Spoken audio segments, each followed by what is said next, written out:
시청자 여러분, 드디어 설날입니다. 오늘은 설날 밥상 민심이 어디로 갈지에 대한 이야기를 해보겠습니다. 오늘은 정치 말고 부동산 말입니다. 제가 볼 때는 정부에서는 부동산 규제를 완화할 것으로 보이고 PF도 관리할 것으로 보입니다. 그렇다면 야당에서는 아마도 총선과 관련해서 여러 가지 선심성 공약이 나오지 않을까요? 이것은 호재가 되겠죠. 따라서 이러한 여러 가지 이유들을 종합해서 제가 전망해 보도록 하겠습니다. 먼저 2023년 부동산 시장을 평가해 볼 필요가 있습니다. 우리나라 부동산 시장은 지난 2021년 터뜨렸던 샴페인의 거품이 빠지기 시작한 지 벌써 1년 반이 지나고 있습니다.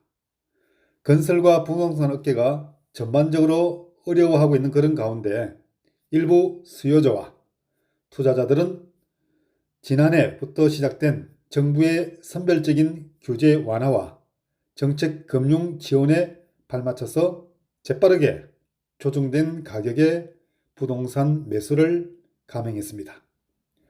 반면에 대부분 사람들은 시장에 대한 섣부른 판단을 자제하고 관망하며 보냈다고 봅니다. 얼마 안 남았다던 미국의 중앙은행, 즉 페드죠. 페드의 기준금리 인하는 미뤄졌고 2022년 하반기부터 각종 풍문으로 나돌았던 부동산 프로젝트 파이낸싱의 문제 역시 아직은 정리되지 않았습니다. 이에 따라서 2023년 국내 부동산 시장은 완만한 상고하저 곡선을 그리며 미지근한 상태를 이어갔다고 볼 수가 있습니다. 자, 그렇다면 2024년 부동산 시장의 변화 요인은 어떤 것이 있을까요? 그간 실현되지 않았던 이 같은 문제들이 올해는 드디어 본격화할 전망인데요. 전통적으로 각 지역의 개발 호재를 안겨줬던 국회의원 선거 이벤트가 불과 석 달가량밖에 남지 않았습니다. 즉, 설을 쉬고 난 올해에는 전년에 비해서 다소 소란스러울 전망인데요.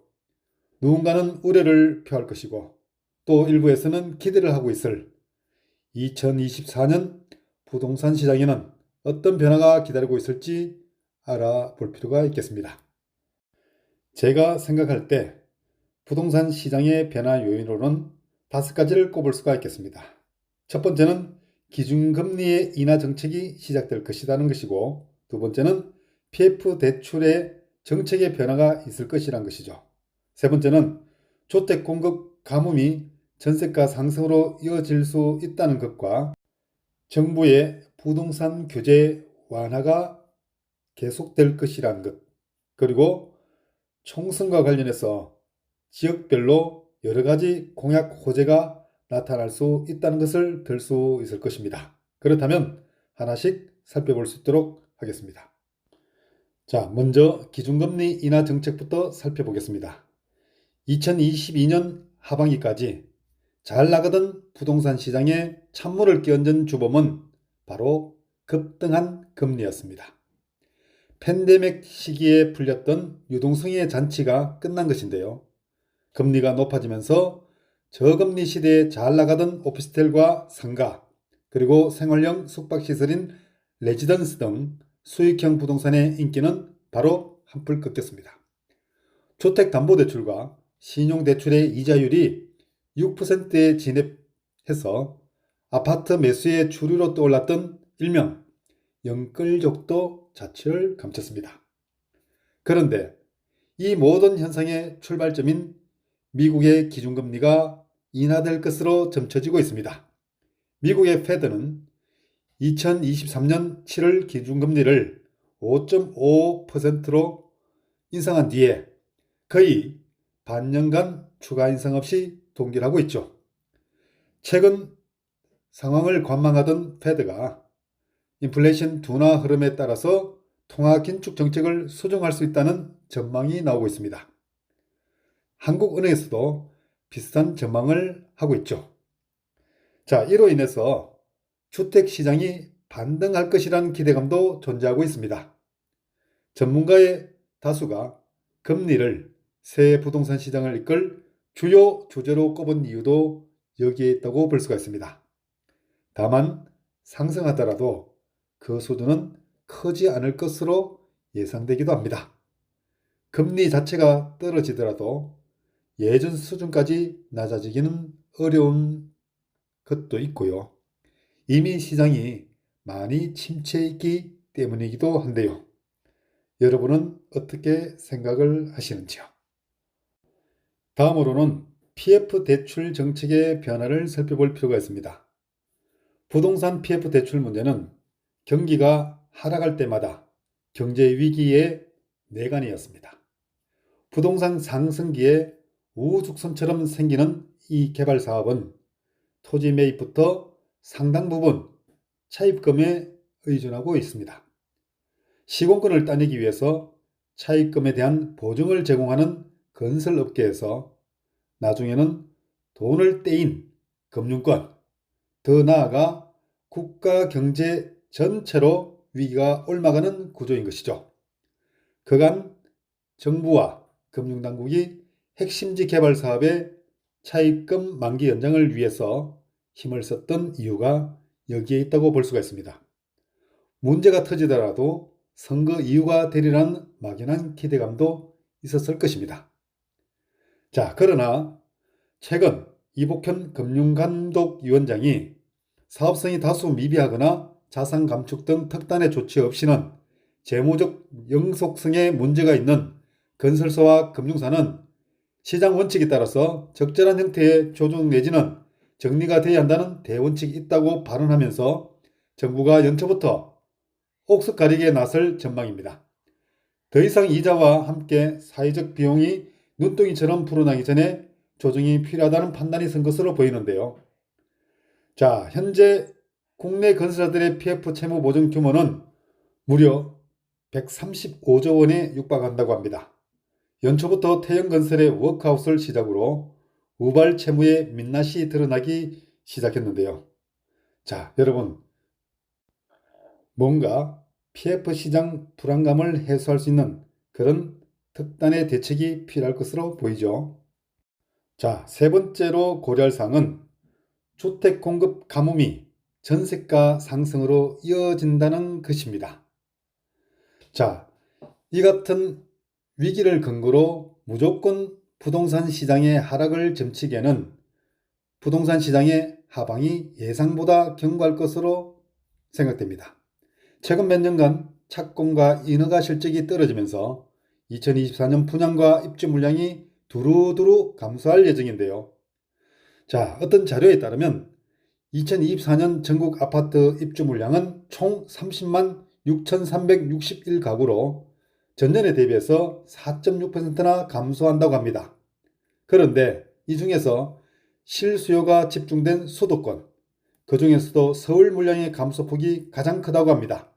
특히 서울의 입주 물량은 12,334가구로 전년보다 59%나 적어질 것으로 전망된다고 합니다. 자, 입주 물량 감소는 당장 전월세 가격에 영향을 미칠 전망입니다. 고금리와 부동산 시장 불안으로 인해서 임차 수요가 매매 수요로 전환되지 않으면서 전세 시장은 더 불안해질 것으로 보입니다. 다세대 다가구에서 불거졌던 전세 사기 문제로 주택 실수요는 아파트에 한층 집중돼 가는 모양새를 아직도 하고 있습니다. 자, 그렇다면 이러한 빌라 전세 사기 분위기 속에서 아파트 실수요만 계속 영향을 미칠까요? 저는 아니라고 봅니다. 다시 빌라로 그 분위기가 올 것으로 예상하고 있습니다. 여러분은 어떻게 생각하세요? 네 번째로 제가 거론할 것은 부동산 규제 완화입니다. 부동산의 적절한 거래는 언제나 필요하다고 볼 수 있습니다. 거래가 잠기게 되면 취득세나 등록세, 양도세 등 부동산 세수가 줄어들기 때문이죠. PF 부실 문제도 예년에 비해서 분양이 잘 되지 않으면서 불거진 것이라고 볼 수 있습니다. 2023년 초 전국적으로 주목받은 서울 강동구 대단지 아파트인 둔촌주공 재건축 분양을 앞두고 정부는 강남 상구와 용산구를 제외한 전 지역을 부동산 규제지역에서 해제한 바 있습니다.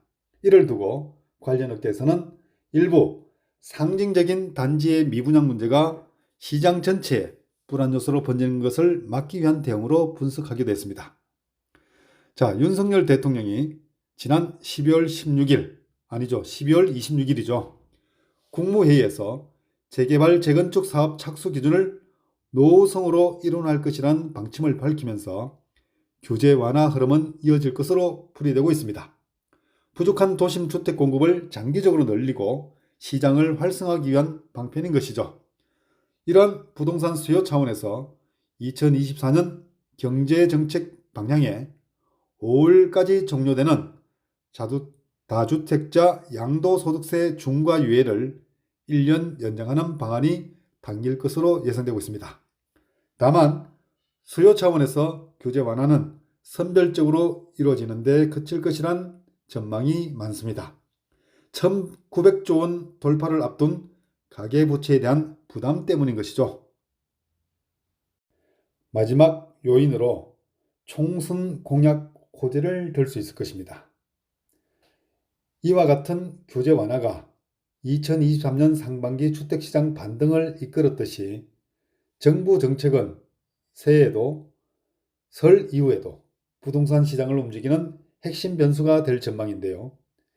금융위기 직후였던 2009년 당시에 정부 규제 완화와 개발 호재 등 그 여파로 주택 가격이 반등한 사례도 있습니다.